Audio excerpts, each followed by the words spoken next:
चंदन रिश्तों का परिबंधन, आप हमारे विद्यालय के प्रांगण में आए, हम आपका करते हैं हार्दिक अभिनंदन। सारे जहां से अच्छा हिंदुस्तां हमारा, हम बुलबुलें हैं इसके ये गुलसिता हमारा। इन्हीं प्रेरणादायक पंक्तियों के साथ मैं आज आप सभी के समक्ष अपना विचार प्रस्तुत करने के लिए उपस्थित हुआ हूँ।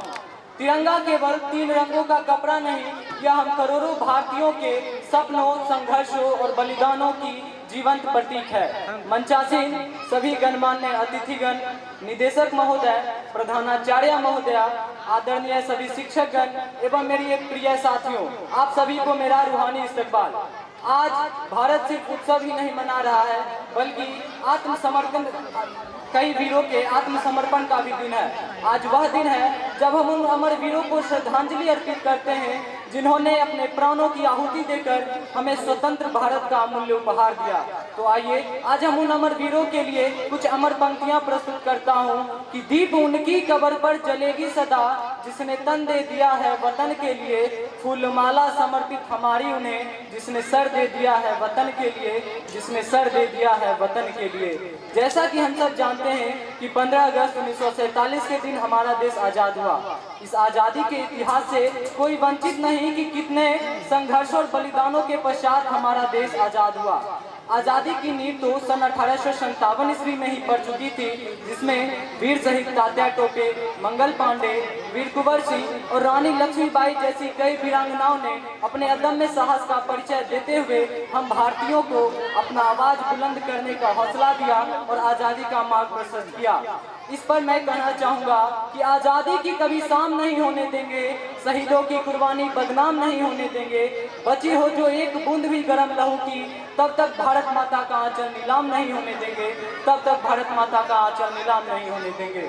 आज भारत वीरांगनाओं के इतिहास से, उनकी संघर्ष और बलिदानों से आलोकित है। जब जब मातृभूमि पर प्रश्न आया, तब हमारे देश के वीरांगनाओं ने अंग्रेजी सत्ता को चुनौती दी है। उनकी वीरता को वर्णन करती हुई कुछ अमर पंक्तियां हैं जो मैं इस प्रकार कहना चाहूँगा कि चमक उठी सन 57 में वह तलवार पुरानी थी, बूंदे ले हर बोलो के मुंह हमने सुनी कहानी थी, खूब लड़ी मर्दानी वह तो झांसी वाली रानी थी, खूब लड़ी मर्दानी वह तो झांसी वाली रानी थी।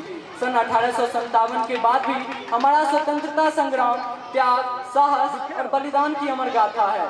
महात्मा गांधी ने सत्य और अहिंसा का मार्ग दिखाया। भगत सिंह, राजगुरु और सुखदेव ने हंसते हंसते अपने प्राण राष्ट्र के नाम कर दिए।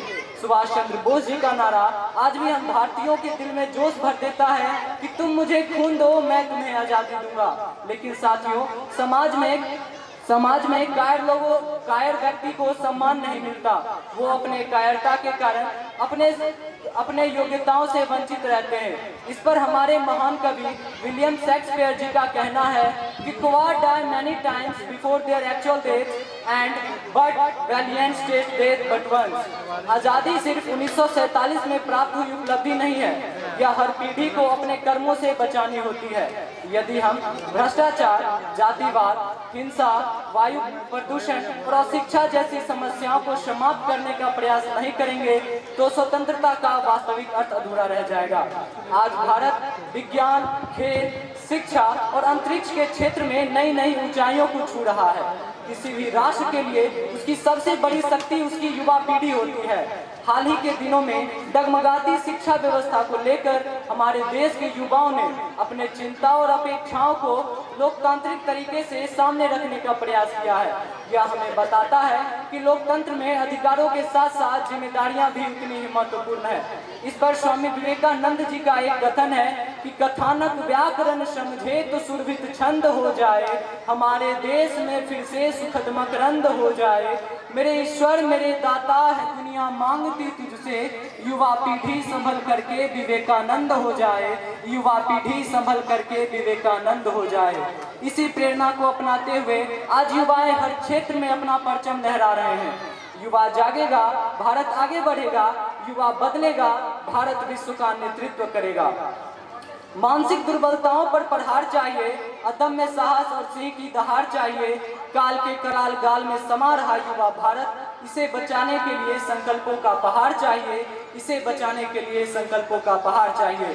तो आइए आज हम सब मिलकर इस स्वतंत्रता दिवस के पावन अवसर पर यह संकल्प लें कि हम कभी भी अपना राष्ट्रध्वज का सदैव सम्मान करेंगे, हम संविधान के आदर्शों का सदैव पालन करेंगे, हम शिक्षित और सशक्त राष्ट्र के निर्माण में अपना योगदान देंगे और राष्ट्र हित को हमेशा व्यक्तिगत हित से ऊपर रखेंगे। अंततः मैं यही कहना चाहूंगा कि यदि हम व्यक्तिगत भाव से देश के लिए और अपने राष्ट्र के लिए समर्पित हो जाएं, तभी महात्मा गांधी के लिए सच्ची श्रद्धांजलि होगी। यदि हम समाज में सच्ची सद्भावना और वह मनुष्यता मुक्त विचार रखेंगे, तभी भगत सिंह के सपनों का भारत बनेगा। यदि हम आत्मसमर्पित होकर अपने राष्ट्र के लिए दूरदर्शी सोचेंगे, तभी भारत विश्व गुरु शब्द को यथार्थ करेगा।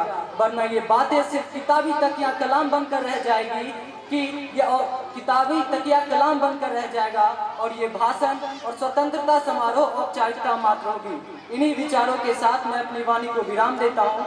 जय हिंद, जय मां भारती।